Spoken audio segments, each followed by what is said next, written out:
Hey, thanks, Heather.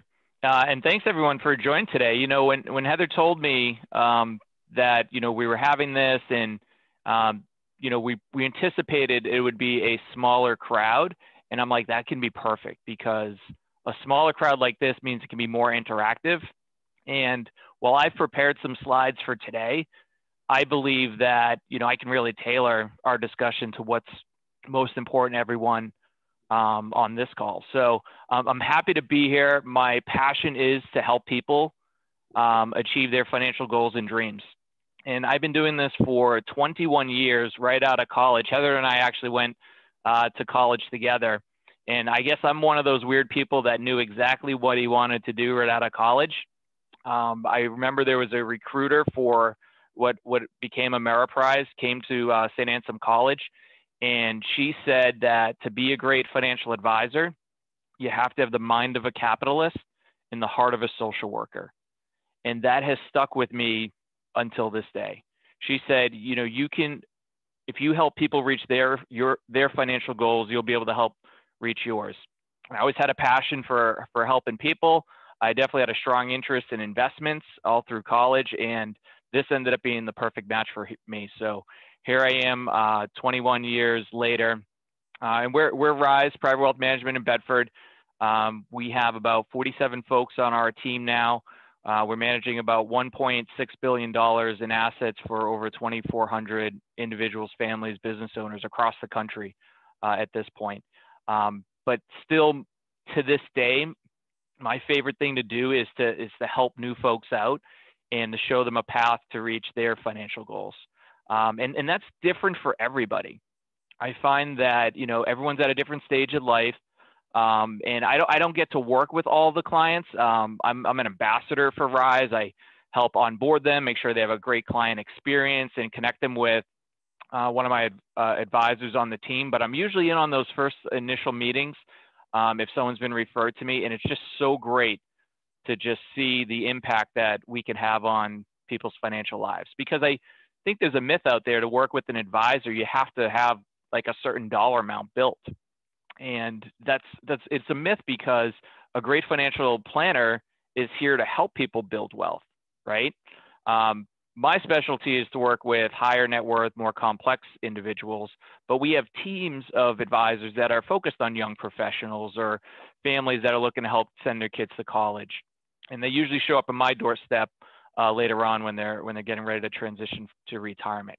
But I think that to have a good, financial path, you got to have a good game plan, and it starts with the basics. So that's what I want to focus on today, is to help you have a more confident financial future by making sure we're good at the basics. I can think of a couple of clients that I've worked with over time. So there's a client that I started working with that made $100,000, and this is going back 10 plus years ago. And they've done incredibly well for themselves because they got to the point where they were saving $30,000 a year. So it's like 30% of their income. That's amazing. But believe it or not, I've seen people that make $500,000 a year that spend $550,000 a year, right? Because they don't have the foundation for good behaviors and habits. And when they made more money, they tended just to, increase their lifestyle and spend it. So again, I want to share some ideas today, some tips and tricks to get people on a good path from the basics. But I'm happy to talk about investments and tax strategies and anything else that pertains to you folks individually. So moving along here, the purpose of this slide is just to show you that everyone has different goals, different dreams, different things they want to do. You may want to look to the future and be financially independent. Some people call it retirement, right? But I think retirement's an old term. Not many people are looking to retire and do nothing. They're looking to retire and do something. But I call it financial independence, that point in time that you have enough capital and assets that work for you. So work is optional and retirement's affordable. So it's like drawing a line in the sand. You cross over, you say, I'm retired. If you go to work after that point, it's because you want to, not because you have to. But along the way, we have clients that want to enjoy their families more. They want to give back more in the community.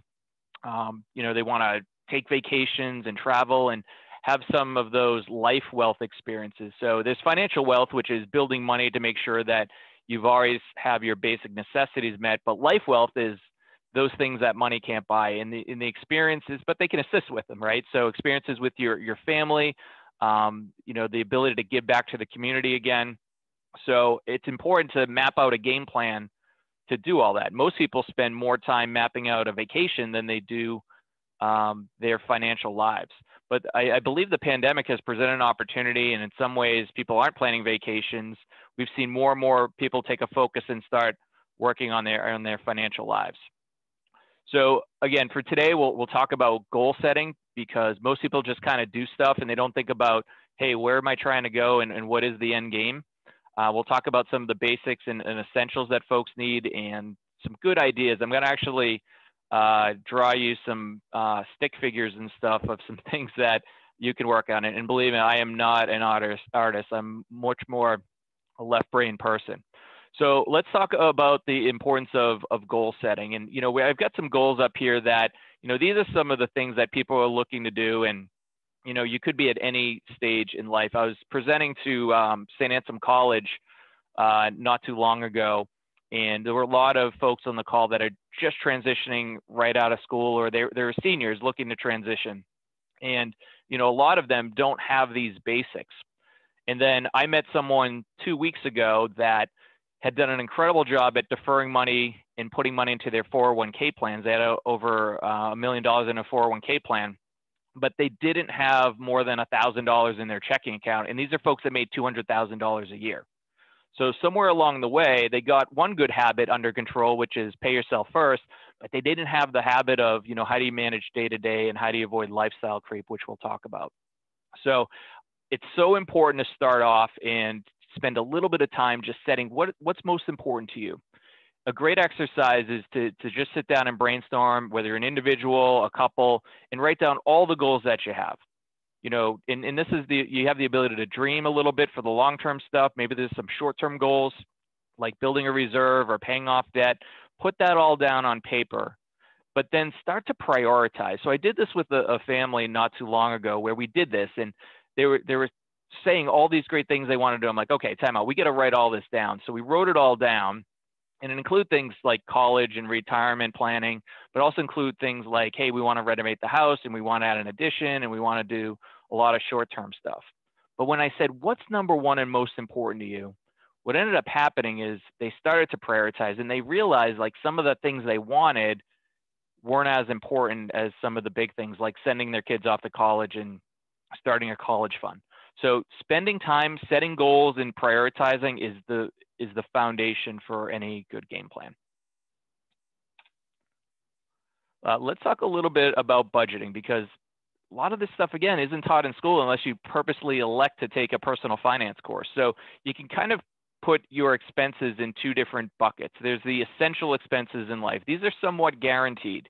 You are going to show up and have to pay these expenses one way or another. And that's a housing expense, whether you rent or own a house, food, healthcare costs, debt payments that you have, and then there are lifestyle expenses. And, this is where food, but dining out comes into play, travel, of course, gifts, jewelry, clothing to an extent. Some clothing is essential and basic, and some clothing is, maybe stuff you don't need, you just want. And it's important to categorize it. My business partner, my long-term business partner, always felt golf was an essential expense, and he had to have it in his budget. And that can be okay, but you just got to have the trade-offs between the two. So a good rule of thumb to figure out how much of your money should be going towards one area versus another is the 50-20-30 rule. And this came out, it was a great article in Forbes about 5 years ago that said you should have 50% of your money allocated to your fixed costs or your essential costs, and then 20% to your financial goals, and 30% allowed to be flexible.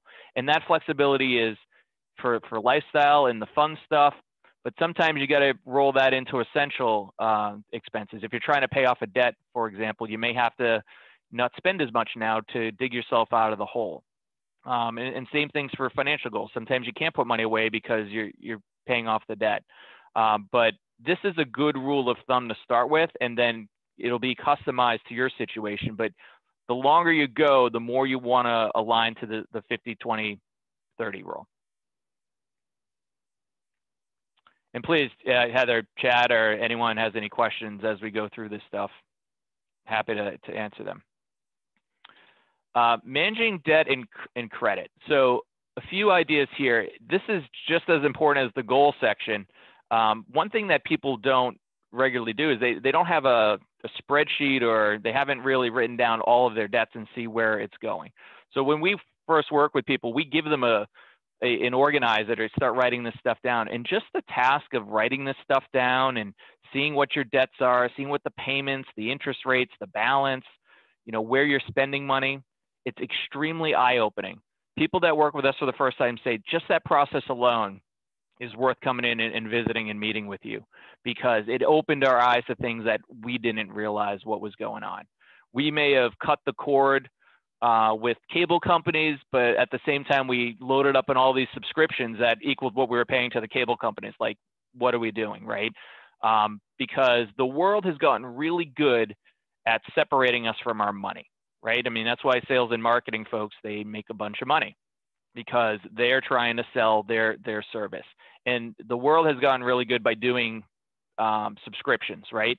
Taking a large annual bill and bringing it down to a small monthly amount, and you think it's not a big deal. So for folks to really understand what's going on in their lives, tracking it is extremely important. And we'll talk about some ways that you can accelerate debt payment and some strategies to pay it off sooner.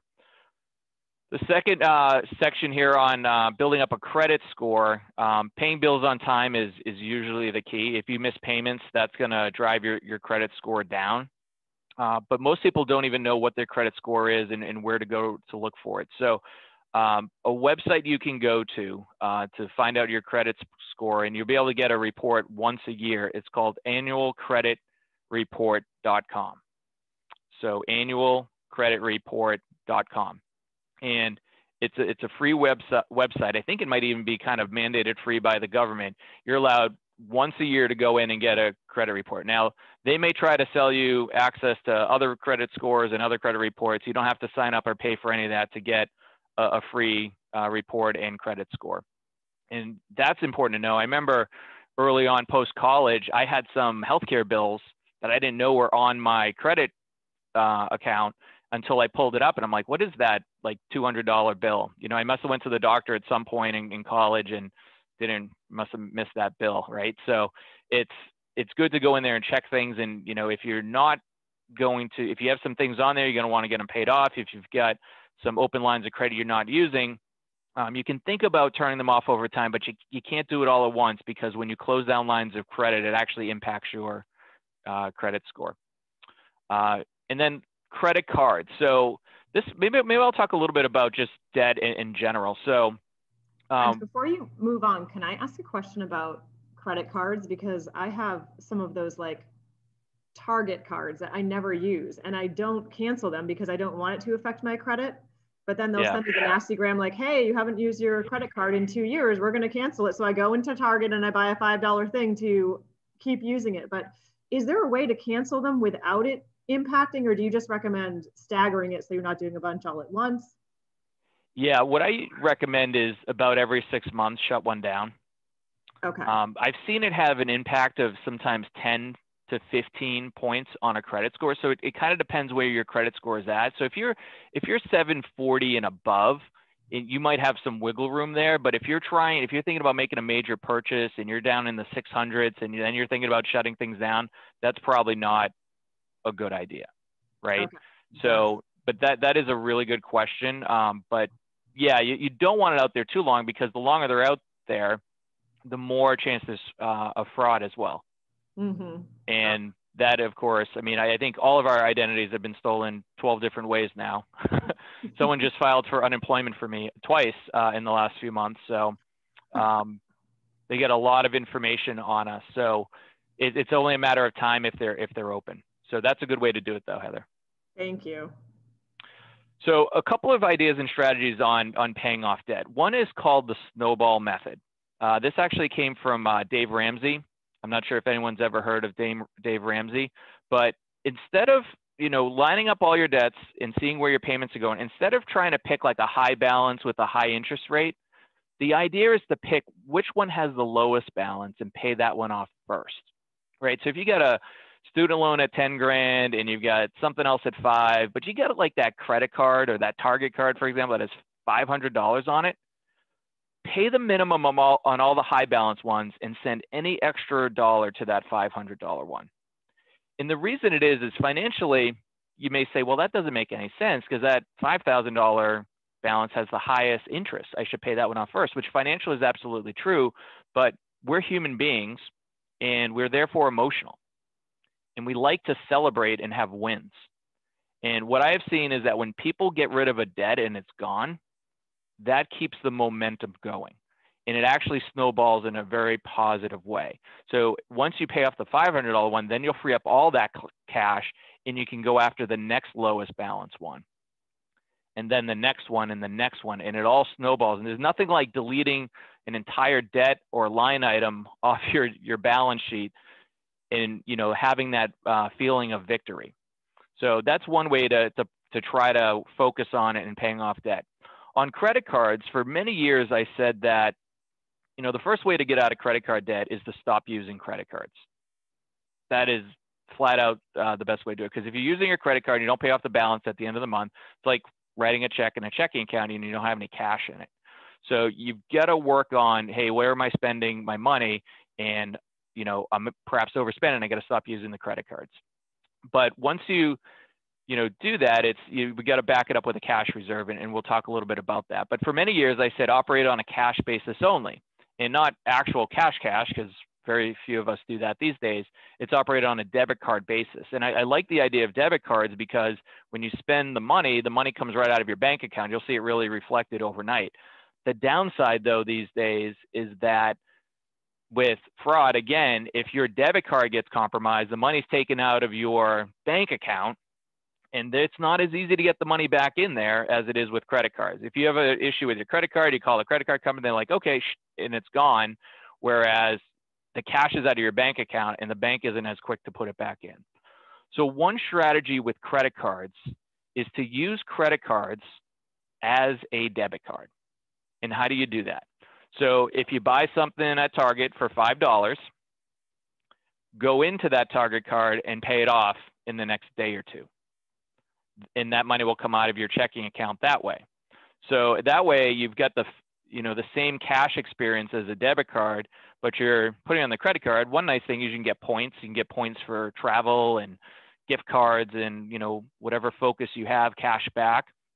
But, people are on their phones a lot, probably a little bit too much if you're like me, a little bit guilty there. But while you're on the phone, do something really good in your financial life and just pay off the spending you've done this week, for example. That is a good way to have that balance between debit and credit cards and not getting that big bill at the end of the month. Again, use credit cards as a debit card. Let's switch over to savings. The first area here is having a cash reserve, and this is critical for actually getting out of debt. Because what I find is that most people don't have a cash reserve and they're spending their time paying off their debt. But what ends up happening is the balances may start going lower on something like a credit card or a student loan. But if you don't have any cash in the bank, something is going to happen eventually that you're going to have to use the credit card again. So something that comes up all the time for people is stuff with cars, right?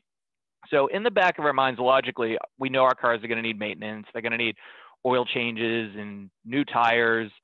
But for some reason, we don't plan on that, right? We don't have the cash for that. It is a normal part of maintaining a car, but we just don't psychologically set ourselves up for that.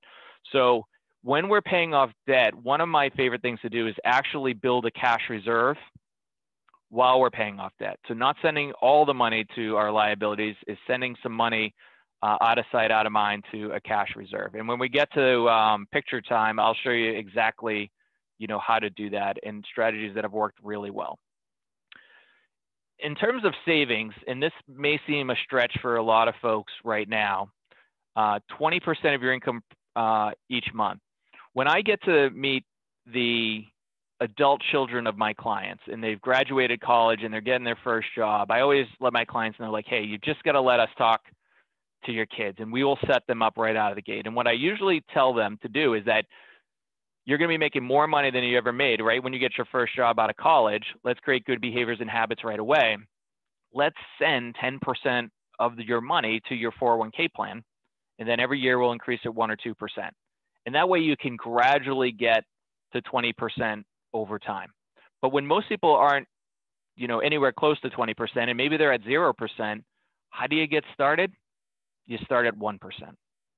Because when I ask people out of their paycheck, if you bump a savings rate by 1% or, start putting 1% away and maybe like $25 or $50 a paycheck, I ask them if they even think they would know it happened.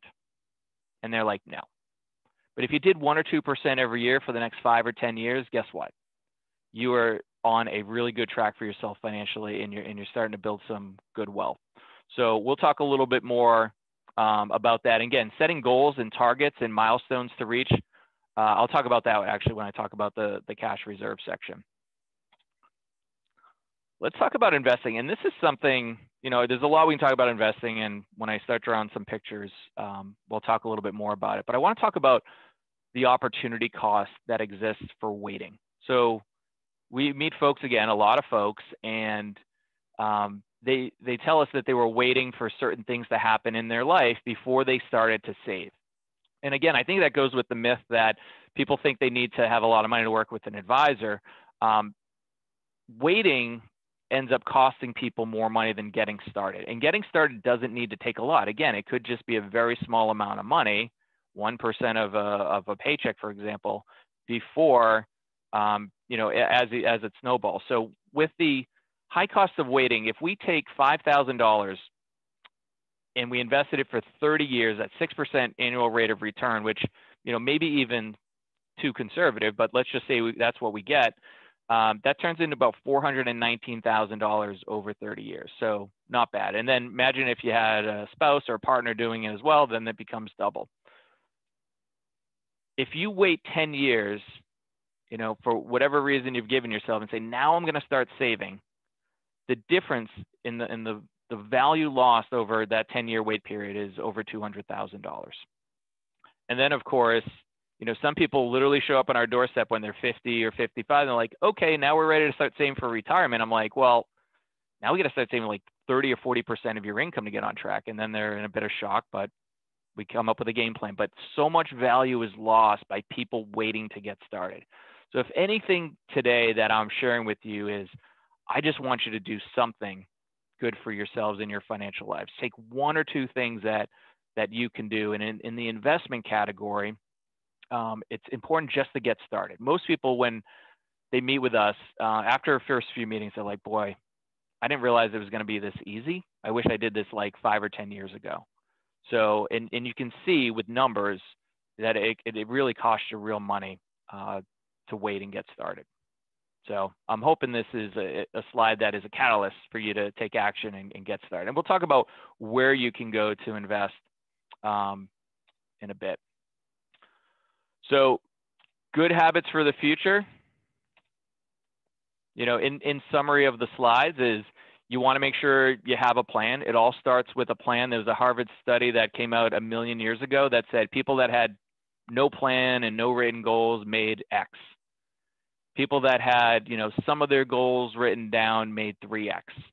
But people that had a written game plan and were detailed on their goals and knew what they wanted made 10X. It's just the value of planning. I mean, no one would ever go build a house without an architectural plan, right? You wouldn't just start, throwing up some 2x4s and hoping it works out. And that's actually most people that we start working with, they show up and they're like, I've been saving and we've been doing stuff, but I think it's been kind of haphazard. We just started doing it. And next thing you know, we have a bunch of money. We don't even know how it happened. We don't know how it's invested. Now we're getting nervous, right?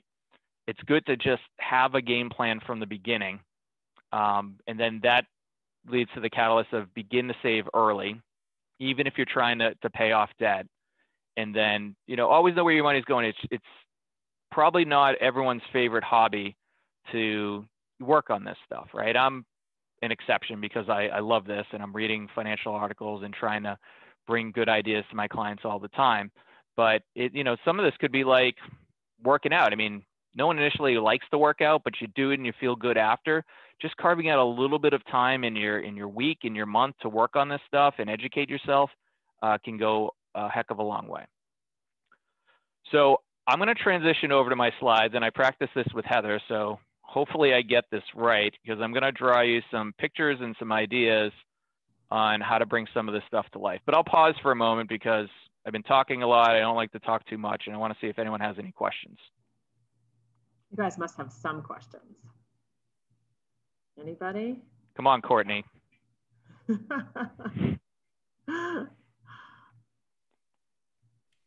Let me show you a couple ideas. The first one is on building cash. And Heather, that's coming up all right? It is coming up all right. And we do have a question from Celeste. She wants to know, what do you suggest for a tracker for tracking debt?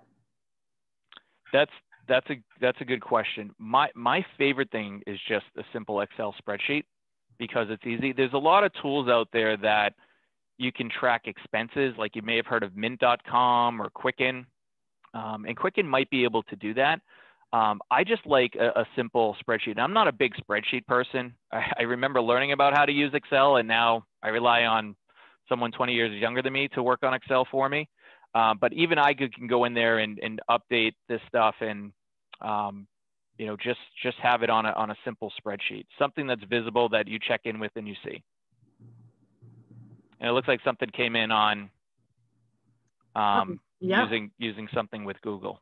And Google Sheets, yeah, at least because that is online and you can share it if you want to share it with others. Sometimes you don't. Dylan has a question. What are your thoughts on index funds versus actively managed funds for investment? That is a really good question. So let me run through. I was going to talk about cash reserve. Let me run through kind of a bigger picture, how people should be balanced out. Of course, I just did this to myself. Nope, that's not it. Sorry about that.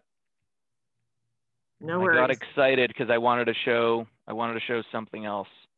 Bear with me a second. I'm going to try to. The screen share is always fun. Yeah. Let me just get this back up. There you go.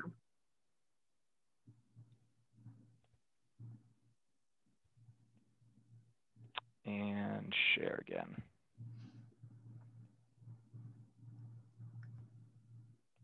All right, back to the white screen.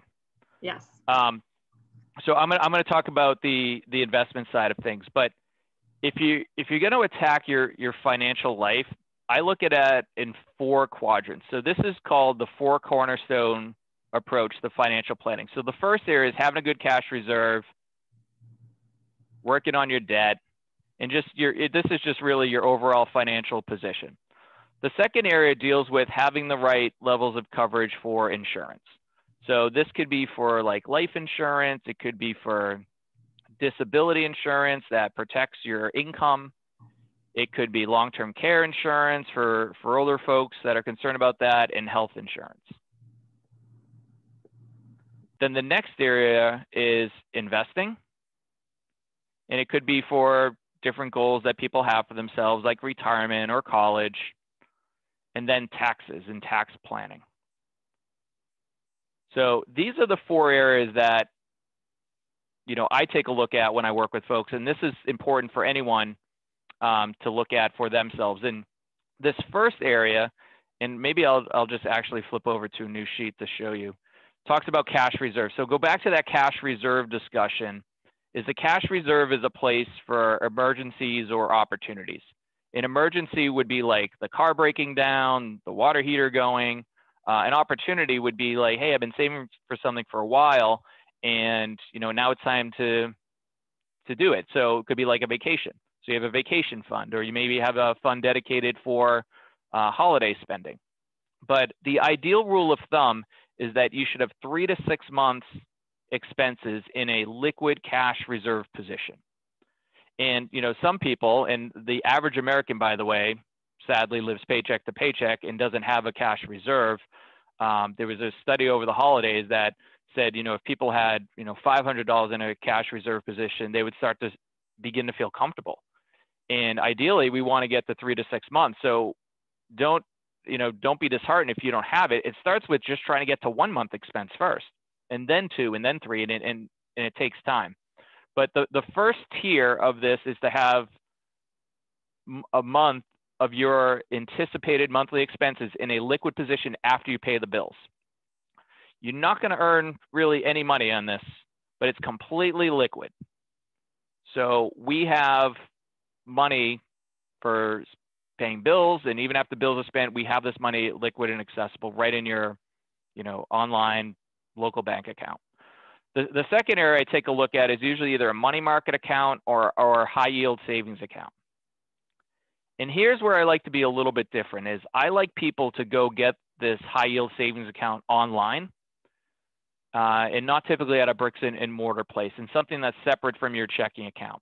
And this is where that little bit of discipline that everyone needs to try to put money away and get ahead. There's a couple of websites I can point you to.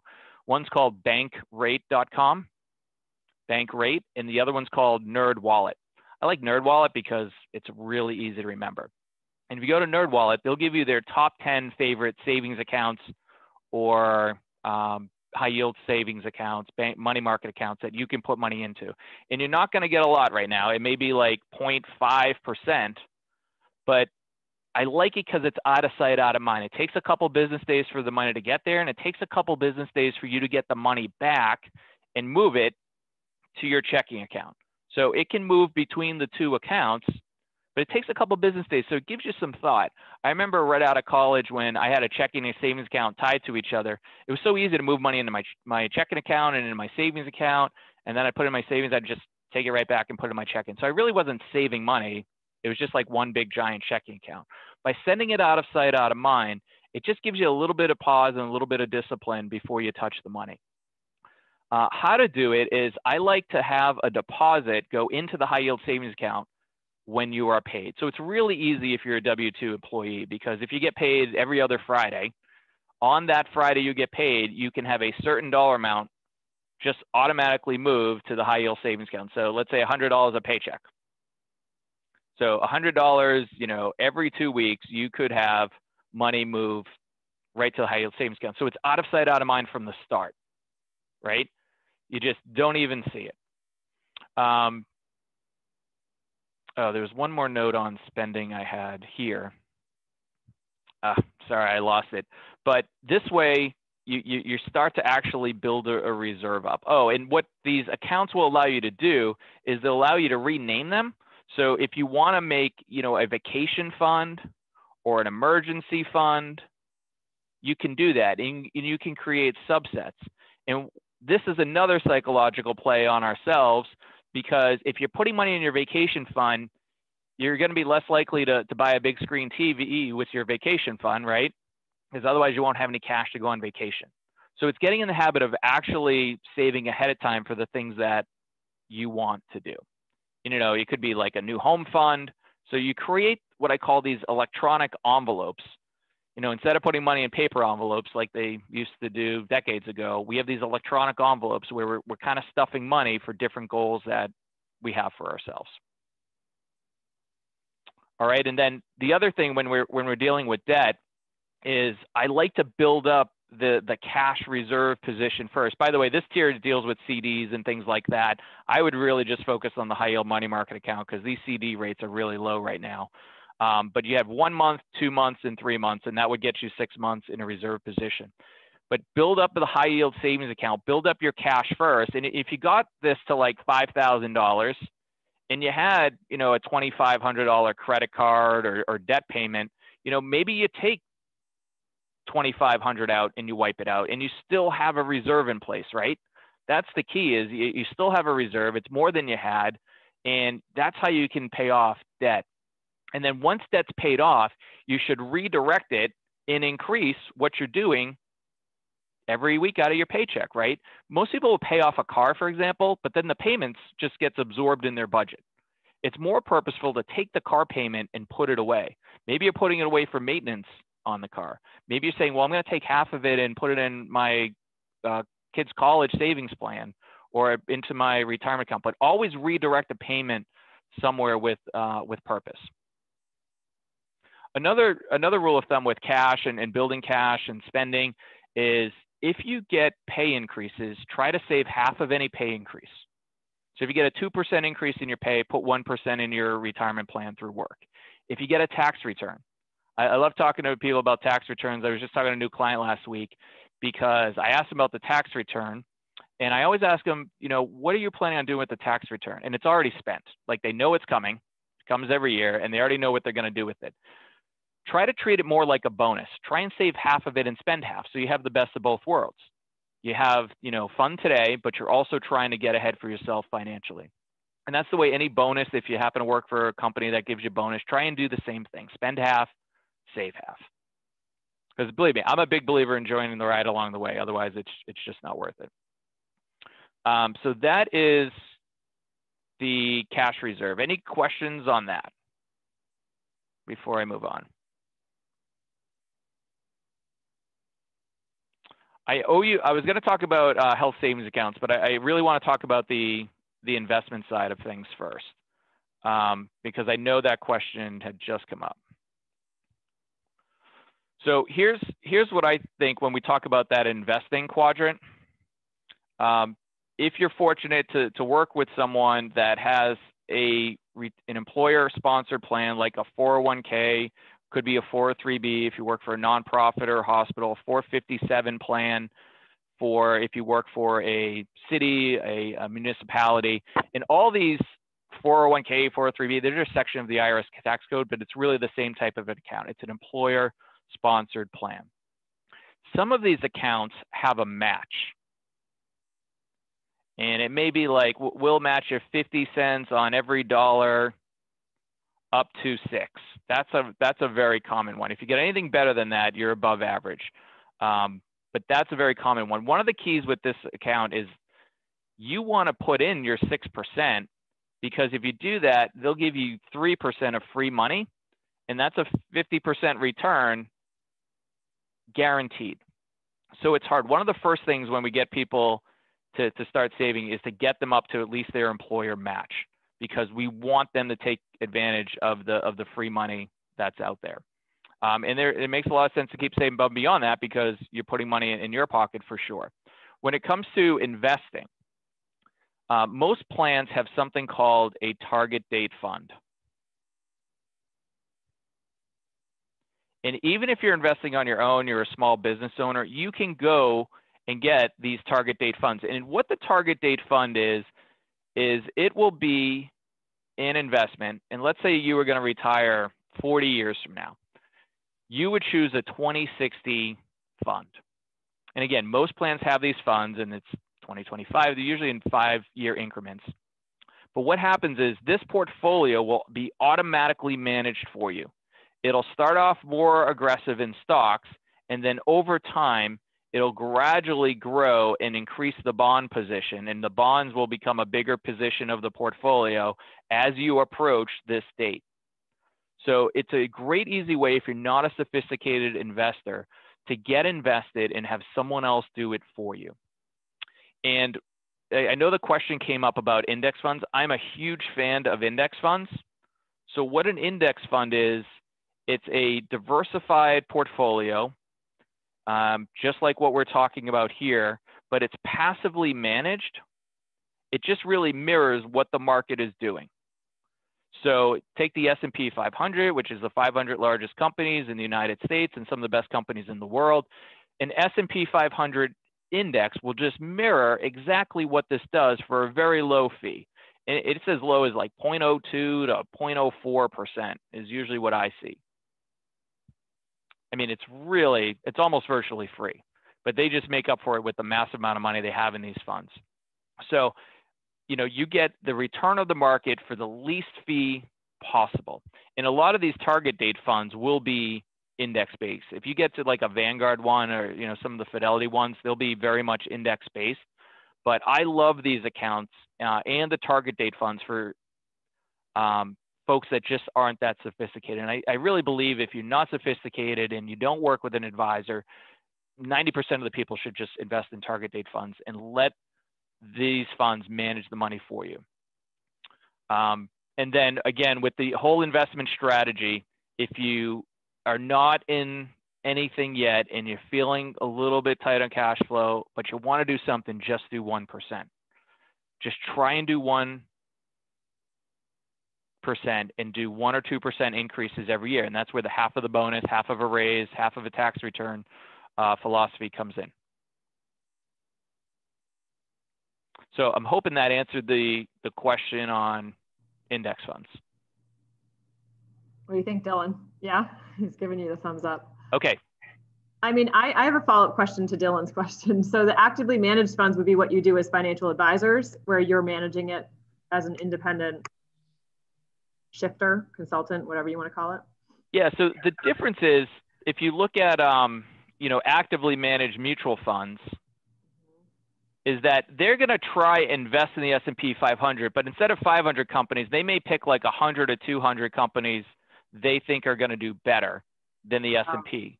Okay. And you're paying them some money to do it, but the problem is most of those funds underperform the S&P 500. So you're paying for underperformance, basically. What an advisor does is an advisor comes in and helps you with the mix specifically and tailors it. So you wouldn't need a target date fund if you have an advisor.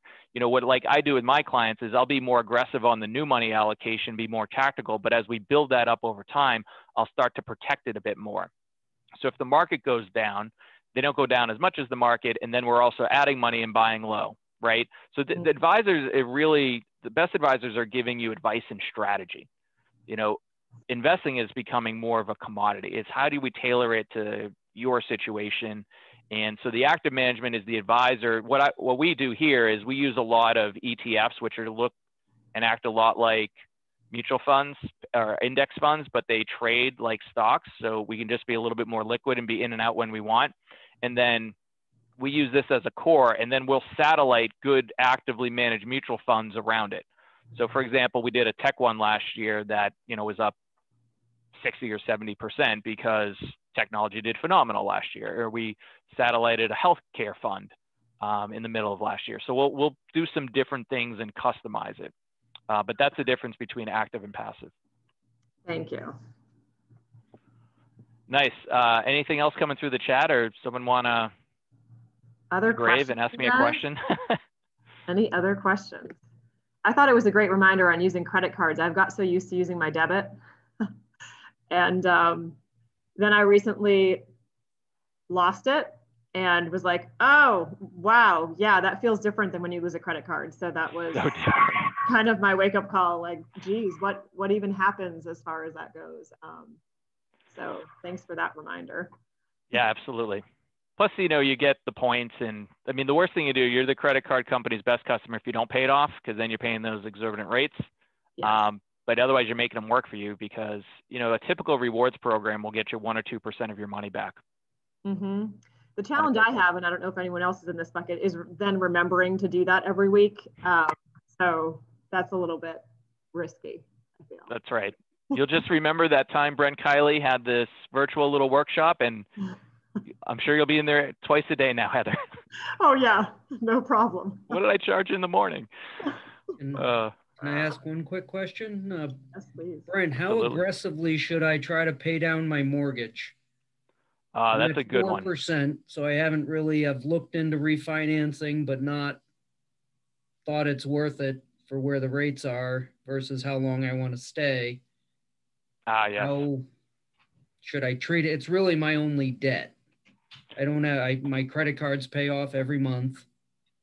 So how aggressively should I pay that down versus just trying to just set it and forget it? Could I ask you a follow-up question? You kind of volunteered some information. How long are you looking to stay in your house? If you want to answer that. Unknown.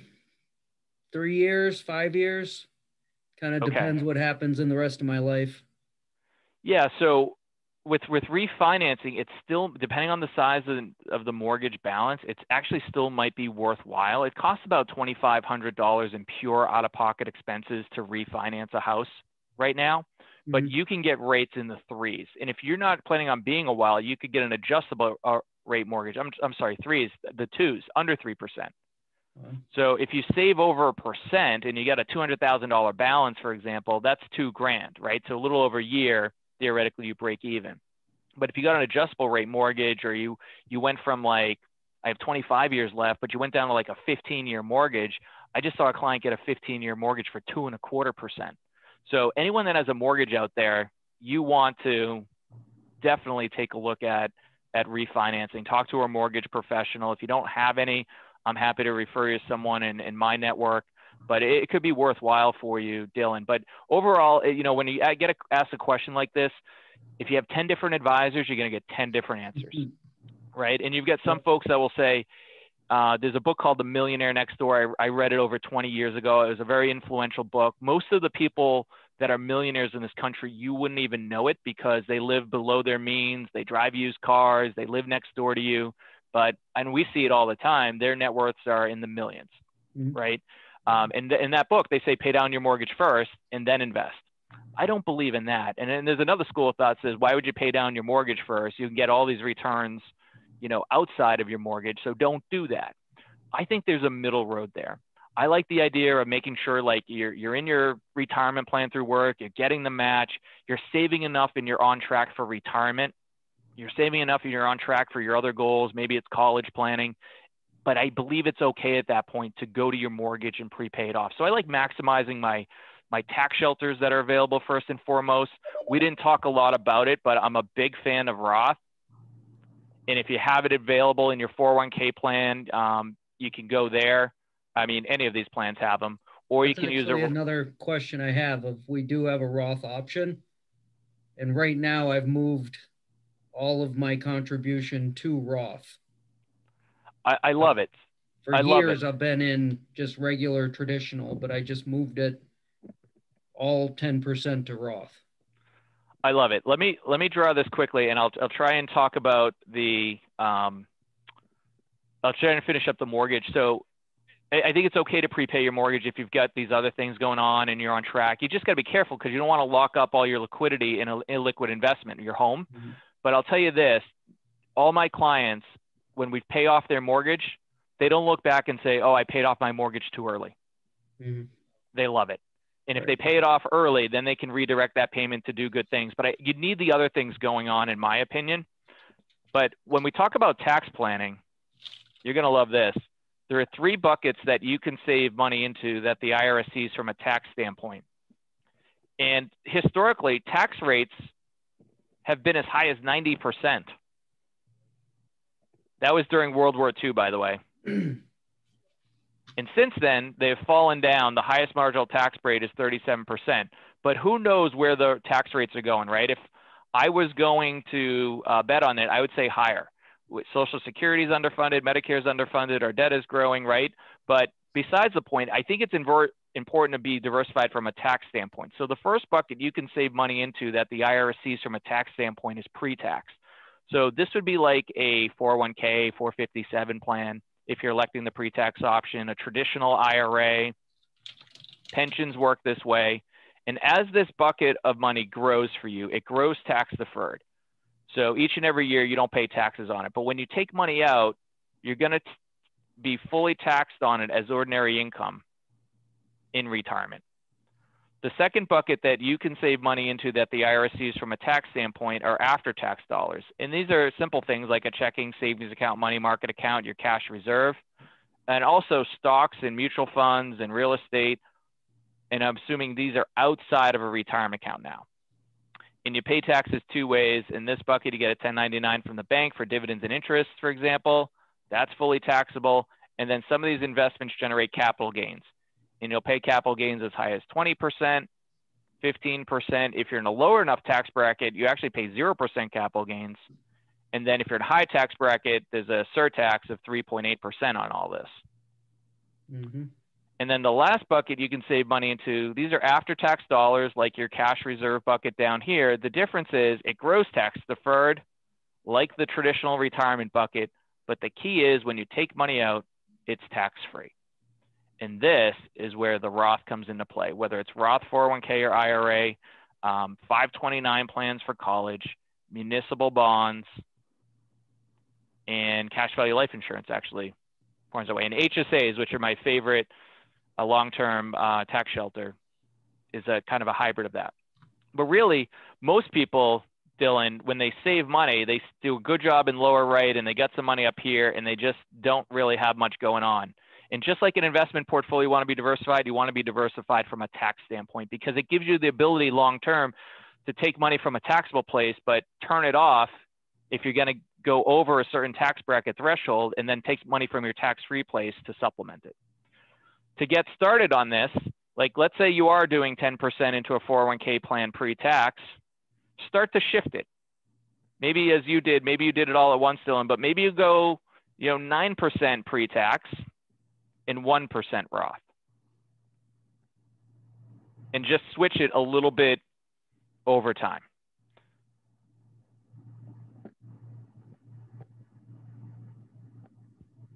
Good stuff. What other questions do we have?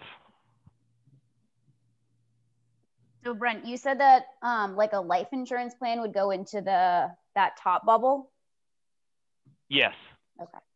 Yeah, life insurance, cash value life insurance. So there's basically two types of life insurance. There's term life and there's permanent. And there's a lot of different options with permanent, but the idea with permanent is that it builds some cash for you.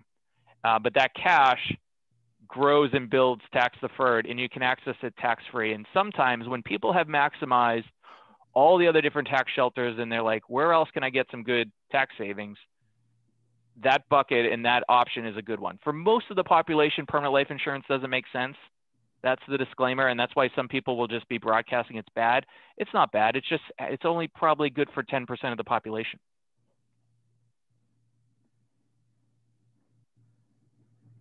Other questions in our last moments? Yeah, this is your time. I love to help out. Anything else, you guys? Burning questions? I love your drawing, Brent. I think it's great. I know it's so bad, but hopefully it got a few points across.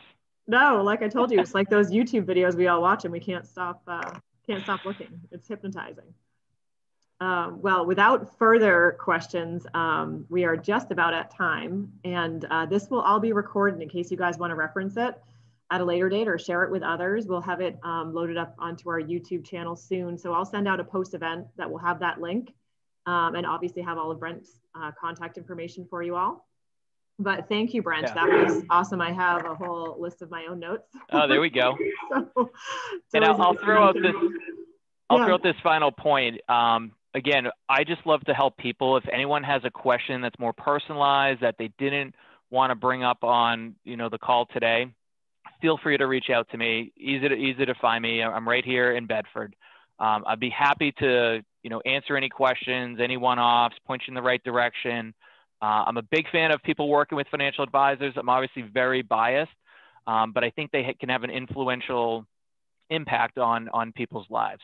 And if it's not me, I'll absolutely point you in the right direction. But I just want to make people better off for themselves financially and enjoy the ride and enjoy life along the way. And I could vouch for Brent's passion from St. Anselm times because I remember seeing you in that little academic center in financial economics homework, knee deep in it. So those were the days. Your passion early. Not many people have that that gift. So that's great.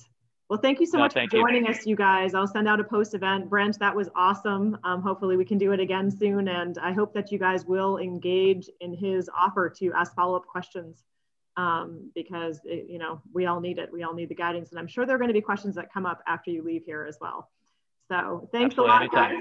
Thank you. Have a great day. Thanks, everyone. Next time. Have fun. Care.